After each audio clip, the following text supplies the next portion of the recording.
Hi kids. Today I decided to make some binoculars. It's a beautiful day outside and the sounds and the sights of spring are just booming.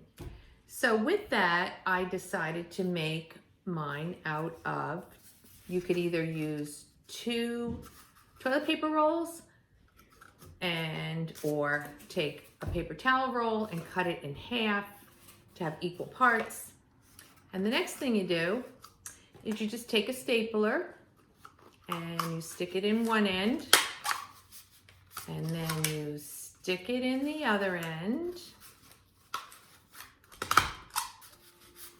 just to hold it together, or you could glue it depending on what you have. And then you need to make a hole on either side. And this is so that when you put your string or your ribbon or your yarn on it to hold it around your neck, this is where you're going to tie it, and it's on equal sides.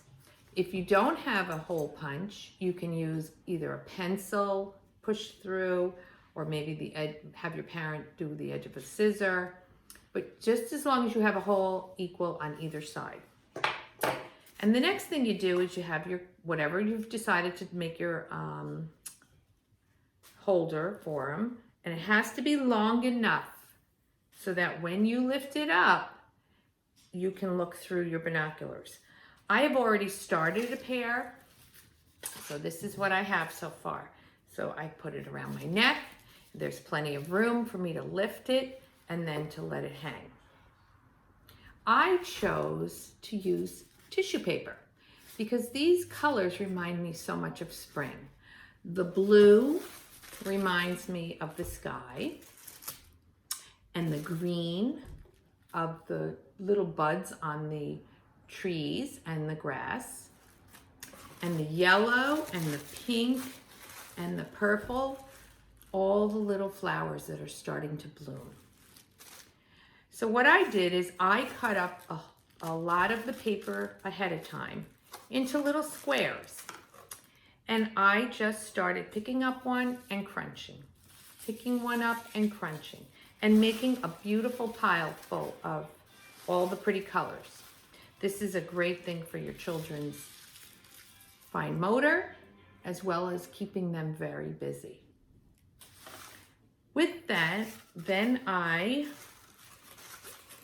took my glue and I just went back and forth and back and forth on the whole side. And I took my little piece of tissue paper and I stuck it. And I went to the next one and I stuck it. You have to press it in. The whole idea was when this is all done, it'll be a big, beautiful, spring-like pair of binoculars that almost will look like a flower itself. And after you're all done, you can use anything you have at home. I happen to think that the tissue paper was a nice idea, something different. So then when I'm all done gluing, I'm gonna put this on my neck and I'm gonna go outside and I'm gonna look for sights of spring. And hopefully for next meeting time, you will bring to the meeting of class time your pair of binoculars that you made and something that you found outside that reminds us all of the sights of spring. So I hope that today you can go ahead and do such a nice thing on a beautiful day and enjoy making binoculars. Have a nice, fun time, kids. See you soon.